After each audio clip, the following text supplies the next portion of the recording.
Dobrý den, tady Matěj. Já teďka stříhám tuto epizodu, kterou následně uslyšíte, a bohužel jsme s Vojtou zjistili, že při nahrávání byl jeden z mikrofonů špatně zapojený a zvuk se nahrál úplně blbě.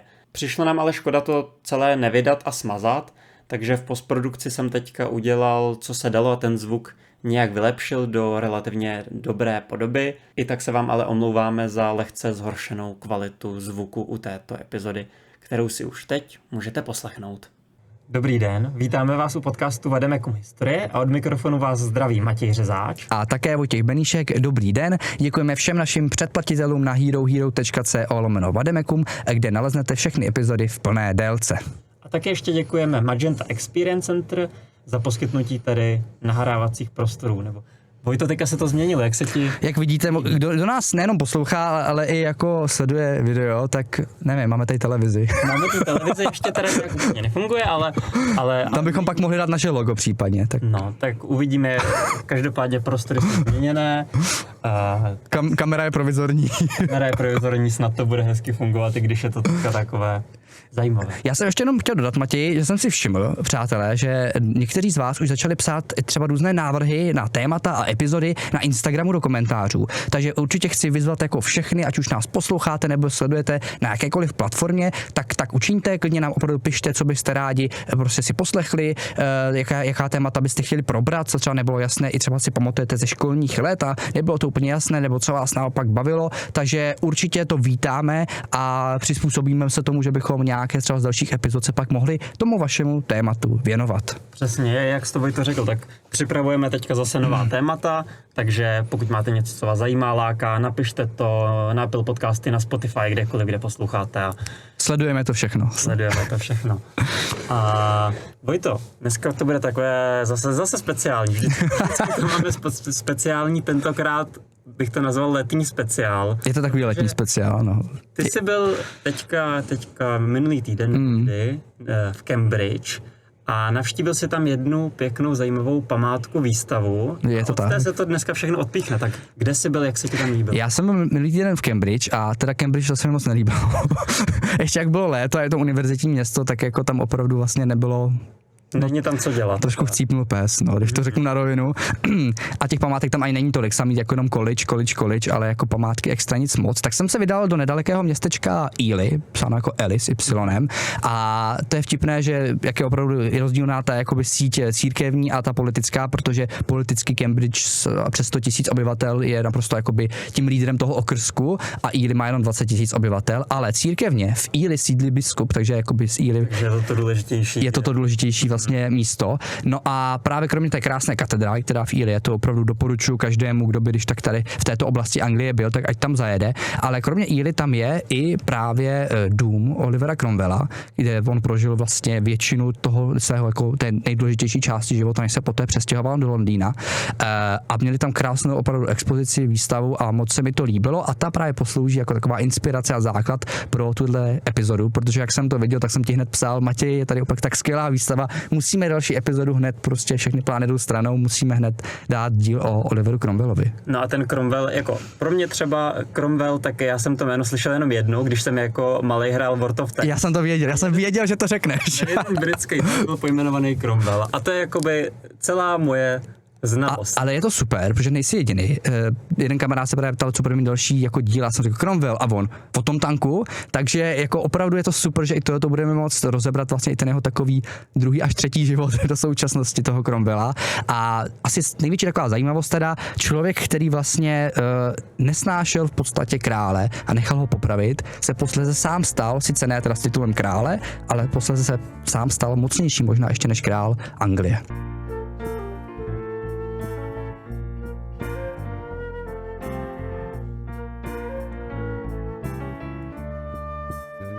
Takže Vojto, v jaké době se teďka nacházíme? Jako pojďme se nějak časově trošku zorientovat. To Cromwell, tak je to trošku téma, o kterém se většinou moc neučí a když už tak velmi okrajově, tak pojďme se trošku jako dostat do nějaké situace. Uzemnit se trošku.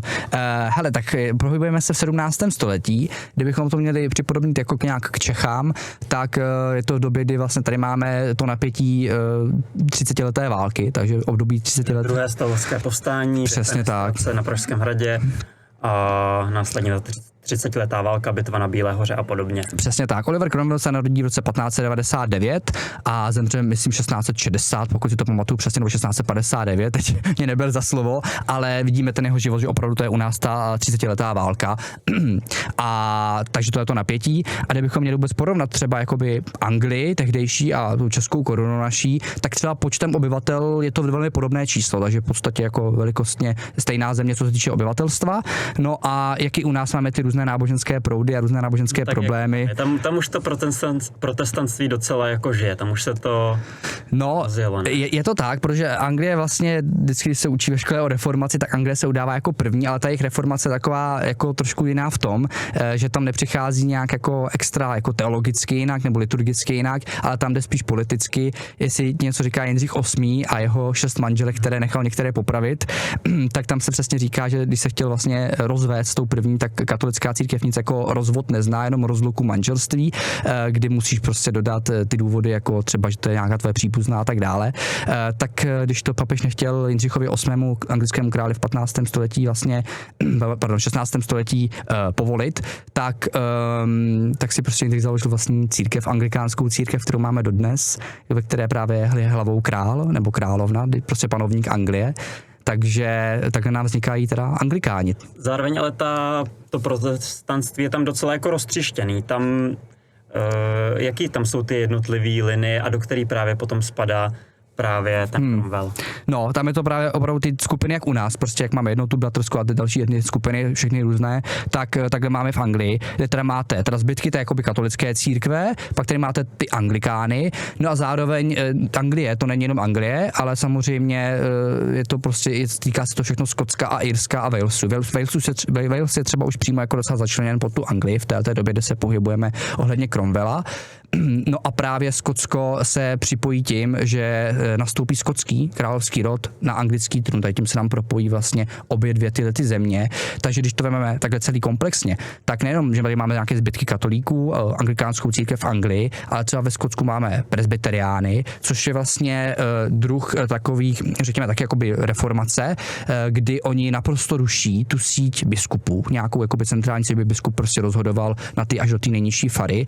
Ta hierarchie tam vůbec není a je to vlastně takový velmi demokratický princip, kdy máte teda nějakého kazatele na nějaké faře a pak máte radu starších, kde opravdu jsou jakoby zvoleni nějací občané, prostě to může být opravdu klidně sedlák nebo nějaký třeba bohatý měšťan. No a ta rada starších rozhoduje o těch teologických otázkách a o tom, jako taková tam hlavní policie, co je správné a co není. A mají jako, protože ty jsi tady řekl, že to může být klidně nějaký sedlák, tak jako znamená to, že ta moc se přesouvá jako fakt do těch nižších společností. Přesně tak. Zatímco vlastně ta anglikánská církev je už ne papež, ale král rozhoduje o všem, což se těm panovníkům velmi líbí, tak ale ty presbyteriáni to mají, ne, jako král nás vlastně vůbec nezajímá, my jsme úplně vlastní struktura, my se spravujeme sami, my si rozhodujeme o všem sami a takže jsou tam ty rady starších, ty jsou na těch nejnižších úrovních, zároveň ale pozor, jak jsem řekl, že v podstatě laik může být členem rady starších, tak ale ty kazatele, to jsou opravdu jako velmi vzdělaní teologové, opravdu jako z univerzit, takže jako zase ty presbyteriáni si opravdu velmi kladou důraz na tu víru, oni velmi kladou důraz na Bibli, takže co jakoby není v Bibli, to pro ně moc jako neexistuje a právě protože papež není v Bibli, tak prostě papež jako pro ně není vůbec nějak jako důležitý. A co je právě teda důležité, že ta jejich vlastně nejvyšší struktura je, že ty rady starších pak se schází i vlastně jednou ročně v Edinburgu na takovém jakoby generálním shromáždění a tam si rozhodují o těch nějakých jakoby věroučních otázkách. Takže vůbec nepotřebují toho panovníka, což právě, jak jsem řekl, když se skotský král, který tam má ty presbyteriány, dostane do Anglie, tak najednou ty presbyteriánské myšlenky nám taky začnou se přesouvat do té Anglie a tím nám to teda začnou ovlivňovat ty naše anglikány a máme tady takzvané puritány, mezi které právě pak patří i Oliver Cromwell.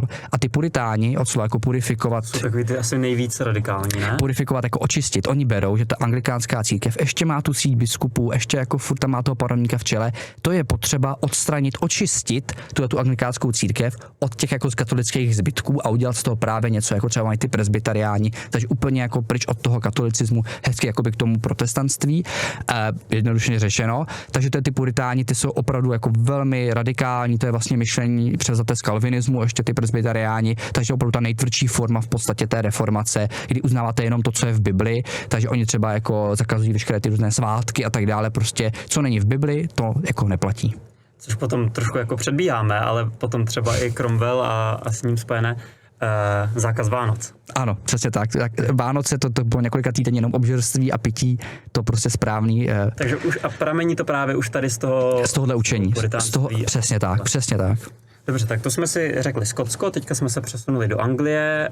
A co Irsko? Irsko je teda silně katolické? Irsko je silně katolické a to pak ještě určitě probereme, protože je jakoby pod vlivem Anglie. Anglie se tam, když tam několikrát tam udělali různé trestné výpravy, právě i Cromwell jednu z nich udělal, k tomu se dostaneme a tam je pak násilím dosazována nějaká třeba protestantská šlechta nebo protestantští vlastníci půdy, ale opravdu většina drtivá je katolická, což už vidíme v tom guláši, co jsme tady teď popsali za těch 5 minut. Já jsem v tom jako už teďka trošku zmatenej, takže myslím si, že to je jakoby krásně na úvod, protože je to takovej chaos, že potom z toho jde vlastně jasně pochopit, proč následně se v té monarchii jako nedaří to nějak sjednotit, nedaří se jim v tom systému nějak fungovat a proč potom vlastně přichází takové reformy, které ale taky nejsou schopný vlastně žádná z nich úplně jako vydržet několik let nebo delší dobu, je to tak.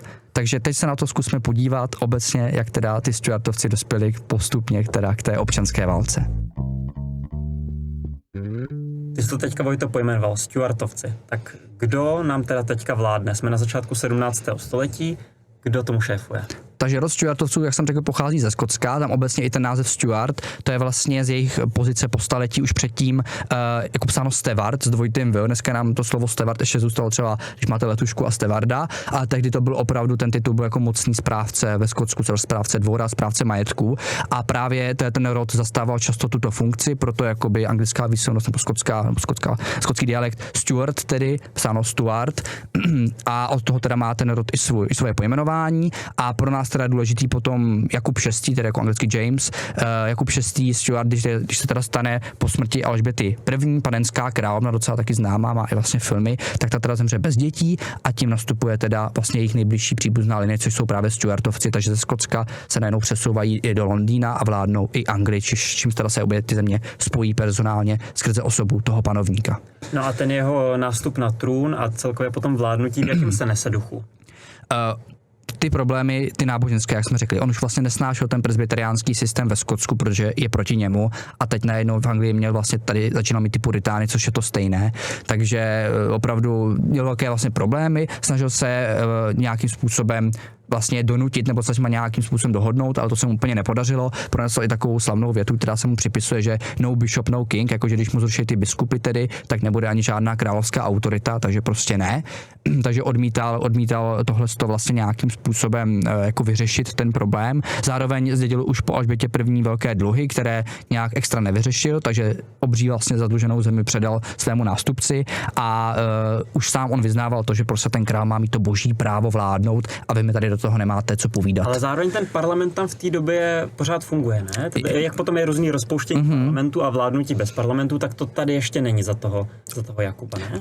Přesně tak, určitě bychom měli říct si tu instituci toho parlamentu jako takovou. To se musíme vrátit úplně hluboko do středověku. Jsme někdy 13. století? 1215, ano, slavná Magna Charta, kdy teda Jan Bezemek právě musí ustoupit jakoby svým šlechticům a dát jim nějaká privilegia. Už se tam hovoří o nějakém právě sněmu a to postupně se z toho vytvoří ten parlament, který má do dneska 2 komory, sněmovna lordů, tam jsou většinou takový ty starší pánové a pak ta dolní sněmovna, kde se schvalují ty zákony. Takže to máme do dneška a to už je i v této době.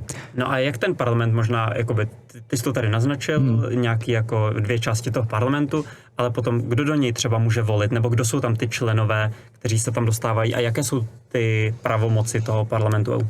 Jo, určitě. Tak parlament má ještě jako velkou pravomoc už z toho středověku, že panovník si může dělat docela jako co chce, ale na nějaké ty velké zákony a zejména když se mají vybírat daně, tak na to potřebuje souhlas parlamentu. No a to je nekonečné vyjednávání po staletích, že prostě ten parlament řekne, no dobře, králi, my ti schválíme teda ty jako penízky, ale něco nám za to dej. A tím se postupně všichni si to tam. Přesně tak. Takže postupně se ty pravomoce toho parlamentu třeba tím posilují, že jako furt si dovoluje víc a víc a víc, což je i v této době. a zároveň to tam může být, máme tady, že jsou opravdu voleni, třeba do té dolní sněmovny prostě normálně se může jako přihlásit někdo a může být zvolen, ale abychom si nepředstavili nějakou demokracii, volí opravdu jako nejmajetnější vrstva, jako maximálně nějaké jednotky procent obyvatel. Já si myslím, že když jsem to četl, že to jsou asi 3%. 3% opravdu. Co tam vlastně. Museli jste doložit opravdu velký majetek, takže nebylo to, že by prostě mohlo tam volit nějaký sedlák, opravdu jednalo se o pouze vyšší vrstvu a hodně právě v tom parlamentu jako drtivé většiny jsou zastoupeny nějací šlechtici nebo bohatí měšťané. A šlo teda ale o to, jestli jste měli ty peníze, jestli jste měli ten majetek, nebylo to nějak třeba jako dědičně? To je sněmovně lordů, tam je ten dědičný prvek, ale určitě tady šlo o ten majetek. Musíte doložit majetkový cenzus, abyste teda jakoby mohli kandidovat. A takže to je parlament, jako první s tím také má vlastně samozřejmě problémy, ale kdybychom se teda přesunuli jako dále k tomu jeho synovi Karlu I. z rodu Stuartovců, tak ten už jakoby, on vlastně přebírá, ten Jakub už to začíná, on přebírá po něm ten Karel úplně všechny ty vize, že má Karel boží právo, že nesnáší ty presbyteriány a ty puritány a všechno po něm přebírá, akorát, že za něho se to už zvrtne, že už to jakoby ten sud s tím střelným prachem prostě vybouchne, no. A to je možná jakoby tam, jak jsi to zmínil, ta nejdůležitější myšlenka, že ten král si myslí, že on je ten zástupce toho boha, protože on má to boží právo vládnout. Papež, takže on se vlastně bere jako toho poloboha. On je ta hlava té církve, jakmile mu tam nějaký puritáni začnou říkat ne, žádný biskupové tvoji nebudou, nikdo nám nebude rozkazovat, protože to je důležité, ten biskup vlastně, když je jmenován tím králem, tak ten biskup má instrukce, co má vykládat třeba těm věřícím a tak dál, tak když máte úplně samostatnou správu, tak oni právě často ty presbyteriáni a ty puritáni jako často právě kritizovali klidně toho krále, protože už neměli jakoby ty notičky zhora, když to řekneme jednoduše. No. Roku 1625 tak Jakub umírá, nastupuje po něm Karel. Tak Karel, v jakém duchu se nese ta jeho vláda? Už teda přebírá ty dluhy, jak už byly za Alžběty, tak pak byly za Jakuba, teďka jsou pořád. A on si dále myslí, že je ten zástupce toho boha. Ano, jak jsem řekl, přebírá to po Jakubovi, prostě má boží právo vládnout jako absolutisticky, takže ho ten parlament vytáčí, takže proto on ten parlament vlastně nesvolává, pak ho dokonce i rozpouští v roce 1629, což je mimochodem zajímavé, že právě na krátkou dobu je zvolen do tohohle parlamentu Oliver Cromwell, už za jeden okres právě Huntington, takže tam už má Olivera Cromwella zvoleného jako poslance, ale hned je to prostě jako řadové, úplně jako z vesničky prostě tam jako takový opravdu chudý, obléká se chudě, takže tady už tam poprvé se jako objevuje, ale hned ten parlament je rozpuštěn, takže tam se nemá žádnou jako činnost. No a Karel je nemazaný a snaží se teda udělat cokoliv jiného, jenom proto, aby nemusel svolávat ten parlament na ty daně, takže třeba zkouší jakoby ze svých pravomocí vydávat nechci říkat jako dekrety, ale takové prostě věci, které může vyhlásit on sám, takže třeba různé plošné daně, třeba byla daň ship money jako za lodě, ale to platili jenom přístavní oblasti, tak on to dal, že to budou platit úplně všichni za správu lodí, takže jako i prostě vnitrozemí, takže tak se to jako snažil jako vždycky různě obejít, aby vyhlásil něco, co mu přinese peníze, ale zároveň nemusel svolávat ten parlament, což se mu nakonec nepovede, že ten parlament musí svolat, protože se mu stane jedna nepříjemná věc a to je, že on se pokusí těm presbyteriánům ve Skotsku, obecně tomu Skotsku se pokusí vnutit jako jednotnou modlitební knížku anglikánů, takže v podstatě se jednotit jako modlitební knížku Anglie a právě jako Skotska. No a když se jim to pokusí vnutit, tak tam je úplně obrovský odpor v tom Skotsku a vypukne povstání a on je právě jako v problémech, protože nemá moc peníze na to jako dělat nějakou armádu a ty první střety dopadají tragicky, takže on je donucen svolat parlament. Ten stůl volá jenom krátce, parlament zase řekne OK, my ti svádíme peníze, ale tady nějaké ústupky, tak on je zase rozpustí. Že ten parlament svolal jako z toho důvodu, aby dostal peníze na nějakou na tu válku armádu se Skotskem v podstatě, kde měl v podstatě to povstání, ano, na tu armádu, na ty vojáky, protože tehdy válka probíhá tak, že musíte, samozřejmě válka vždycky stojí peníze, ale tehdy ještě fungujete dost na bázi žoldnéřů, což třeba jsme právě probírali v epizodě s Albrechtem Wallsteina, takže když tak posluchači si mohou pustit, jak to vypadalo ve střední Evropě tehdy, tak velmi podobně i v Anglii. Takže potřebujete nějaké žoldáky, potřebujete koupit nějaké vybavení pro ty vojáky a pro ty družiny, takže to stojí peníze, to ty nemáte, protože jste v dluzích už několik desítek let, takže musíte svolat ten parlament, jak jsem říkal, zval ho krátce, naštve se, rozpustí ho a pak ho teda svoláte, takzvaný ten dlouhý parlament, který teda už jakoby s ním jako drží dlouho a ten teda nakonec mu nějaké ty jakoby peníze jako schválí, ale on musí udělat nějaké ty ústupky a je nutno říci, že ten konflikt s tím Skotskem dopadne tragicky, že opravdu on nepodaří se mu to vojensky nějak obsadit usadit, ovládnout, potlačit to povstání, takže on musí ustoupit z tohle svého návrhu sjednotit tu modlitební knížku, vlastně nutit anglikánskou knížku těm presbyteriánům a to vlastně velmi je důležité, protože to oslabí natolik jeho autoritu, že začne právě už nejenom Skotsko dělat problémy, ale už samotná Anglie a právě začínají puritáni čím dál více tam mít navrch. A to je teda ta doba, kdy začíná občanská válka? Přesně tak, můžeme se posunout právě, to se pohybujeme v roce 1640 a potom 1642, kdy ta občanská válka vypuká. Tam vlastně se král pokusí, on zjišťuje, že ten parlament vlastně stojí proti němu, že si prostě dává neustále jakoby různé ty návrhy, vyčítá mu tu jeho jakoby tyrany a tak dále.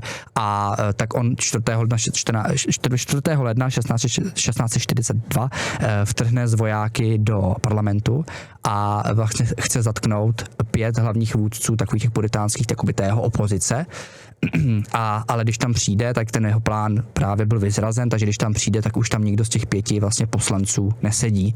A on řekne takovou slavnou větu, která se všude dochovává, že říká, vidím, že ptáčci už uletěli, že birds have flown, takže vidí, že prostě uletěli a to je pro něho obří potupa, že on tam přijde a ten jeho plán vlastně v podstatě zatknout tu opozici, že nevyjde, takže on se pak jenom musí zvednout a zase odejít pryč a je to totální potupa. Musí být jako fakt úplně jako pro něj tragédie, když tam tak nastoupí a je úplně jako... On si ještě sedne do křesla toho speakera, toho parlamentu, že jako v podstatě řekne, já vám budu předsedat, teď jsou prostě pryč, zeptá se toho mluvčího, kde jsou, on řekne, že nemá, tam je nějak, myslím, že tam je taková silná věta, že jako, že nemá ani jazyk, ani oči, kterým by jakoby mohl pomoci, protože jeho věrnost patří parlamentu, nikoliv teda králi, takže tam se ukazuje opravdu, že už se nám začnou vymezovat ty 2 strany parlamentáři a opravdu ti, co stojí za tím králem. A když i on odchází z toho parlamentu, tak oni na něho volali jako privilege, že porušil jako všechny jejich privilegia, co měli, že narušil prostě jako svobodné jednání parlamentu. Takže ta politická reputace padá úplně ke dnu Karla a on opravdu tak tuší, že na tom špatně, že krátce po téhle události odchází z Londýna na sever Anglie, kde má větší podporu. Máme srpen 1642 a král teda utíká z Londýna na sever Anglie, do Nottinghamu a začíná svolávat armádu. Vytahuje vlastně prapor, standardu a tím pádem začíná povolávat lidi do boje a v podstatě tím začíná ta občanská válka mezi králem a mezi parlamentem.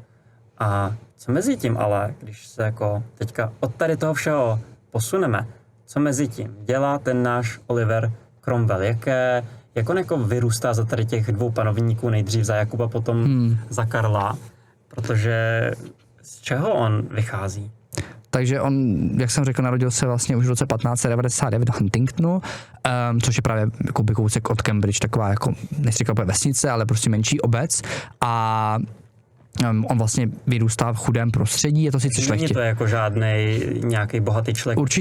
Určitě ne, je to sice jako by šlechtic, ale opravdu velmi jako chudý šlechtic, hlavně on pochází opravdu z mnoha sourozenců, takže jako má to, není to, že by prostě byl třeba jedináček a všechno zdědil on, takže opravdu se musí postavit velmi brzy na nějaké vlastní nohy a on vlastně studoval i na Sussex College v Cambridge, kde právě panovala hodně ta puritánská atmosféra a právě on tím pádem se jakoby čím dál více radikalizoval a stal se tím puritánem, který opravdu uznává jenom Bibli. Z toho, co víme, tak po celý život opravdu byl velmi jako silně věřící, silně věřil právě a jenom čistě v Bibli, takže měl rád ty právě presbyteriánské myšlenky, co přicházely z toho Skotska, což ty puritáni měli obecně a proto i od tady tu vlastně vychází trošku ta jeho nenávist potom k tomu Karlu I., kdy on furt má to boží právo a to prostě není slučitelné s tím pohledem Olivera Cromwella. No a já jsem i Vojto četl, že on sice jako vlastnil nějaký ty pozemky, byl to šlechtic, ale zároveň opravdu fakt to byl chudý člověk a že si na těch pozemcích často musel pracovat sám a jako spravovat si to, že na to ani často neměl dostatek lidí a fakt jakoby dělal i podřadnou práci. A kde se potom jakoby stávají nějaký zlomy? Jak on se dostává k těm penězům, stává se z něho, jak jsme i postupně potom naznačili později třeba poslanec? Tak teda říkali jsme krátce už vlastně na konci 20. let, ale ten parlament je hned rozpuštěn Karlem I., takže tam to nemůžeme nějak považovat. Důležitá je určitě jeho manželka Elizabeth vlastně Boucher, která s ním je opravdu od začátku až do konce. Splodí spolu asi myslím, že 9 dětí, z nich asi 8 se dožije dospělosti, takže opravdu hodně, velká rodina. A ta manželka je třeba říci, že je velkou oporou mu celý život. Je to opravdu taková ta správkyně domácnosti, že opravdu hodně vaří, stará se o tu domácnost, vychovává ty dcery, jeho synové chodí normálně jakoby do školy, dcera v tehdy samozřejmě ženy nechodí do škol, tady ty jsou vychovávány doma, aby právě mohly, byly dobrými správkyní domácností, takže to je vlastně tehdejší teda role žen a ta Elizabeth Boucher velmi jako splně naprosto na jedničku, takže je velkou oporou tomu Oliverovi. No a Oliver Cromwell teda z té chudoby se trošku dostane tím, že on vlastně po svém docela bohatém strýci zdědí právě dům u katedrály v Ely, kde právě do dneska ten dům stojí a je tam ta muzejní expozice. To je tam, kde ty jsi byl. To je tam, kde já jsem byl, kde já jsem procházel, tak tam přesně Oliver Cromwell se poté ve 30. letech stěhuje do Ely, kde žije pak právě až vlastně do podstatě té doby, než se stane vysokým funkcionářem jako v Londýně, tak potom přejde do Londýna. A tam dostane potom strýci velmi důležitý úřad a to je výběrčí právě jakoby církevních desátků pro tu katedrálu v Ely. Takže tím dostane se k penězům, dostane nějaký podíl z toho a tak dále. Tím se stane docela už řekněme bohatším a tam dokonce právě v Ely už dostane takový jako politický první kredit, protože on tam velmi vystupuje i proti králi, protože král právě v této oblasti byly hodně mokřady a všechna půda, která se brala, že není jako v podstatě schopná k zemědělství, není úrodná, což mokřady a bažiny jsou, takže to patří králi. No a právě král teda to je tu půdu, kterou najednou teda byla jeho, protože řekl, to je špatná půda, ta je moje, tak král začal ty mokřady vysušovat, aby z nich byla hezká úrodná, z těch rašelinišť úrodná zemědělská půda a tu by mohl přeprodávat dál, jak jsme říkali, že hledá všechny různé vlastně cesty, jak by mohl vydělat peníze, tak to je jedna z nich. No a tady právě Cromwell získá svůj titul Pán bažin. Doposlouchali jste volně dostupnou část podcastu Vademecum Historie. To hlavní ale teprve přijde. Celou epizodu si poslechněte na herohero.co/vademecum a uslyšíte třeba tohle. Je to do té doby vlastně premiéra, kdy je popraven v Evropě král, prostě boží jako panovník. Já jsem slyšel slovo genocida. Což bylo 20 až 40% celé populace. Tak určitě to jako by se za genocidu označit dalo. Ale v Irsku tam není diskuze, to je prostě vrah masový. Je to všechno, jenom ne král ve jméně, ale jinak ty pravomoci jsou prakticky vlastně jako absolutistický monarcha nějaký. Takže to je Oliver Cromwell teda a jeho titul krále, nekrále. Ten Cromwell je takovým Grinchem a zakazuje ty Vánoce.